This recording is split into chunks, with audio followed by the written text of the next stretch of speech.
54వ జాతీయ భద్రతా వారోత్సవాల్లో భాగంగా రామోజీ ఫిలిం సిటీలో రోడ్డు అగ్ని ప్రమాదాలు అరికట్టడంపై అవగాహన కార్యక్రమం నిర్వహించారు. సకాలంలో తగిన జాగ్రత్తలు పాటించడం ద్వారా ప్రమాదాలు అరికట్టవచ్చని సూచించారు. భవిష్యత్తే భద్రత, భద్రతే భవిష్యత్తు అనే విషయాన్ని గుర్తుపెట్టుకోవాలని అన్నారు.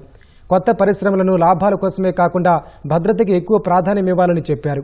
కార్యక్రమంలో director of factories B Rajagopalarao, joint chief inspector of factories Mohan Babu, Usha Kiran movies private limited director Sivaramakrishna, Ramoji group HR president Gopalarao, Eenadu Andhra Pradesh editor M Nageswararao, Eenadu Telangana editor DN Prasad, Dolphin hotels vice president Vipin Singhal సహా సంస్థ ఉన్నత ఉద్యోగులు, సిబ్బంది పాల్గొన్నారు.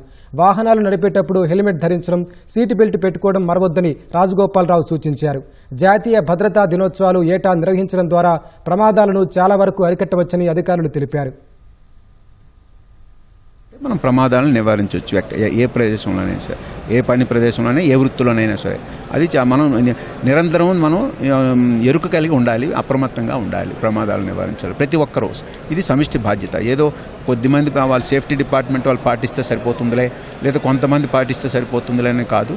ఇది నిరంతరం ప్రతి ఒక్కరూ పాటించాలి, ప్రతి ప్రదేశంలో పాటించాలి.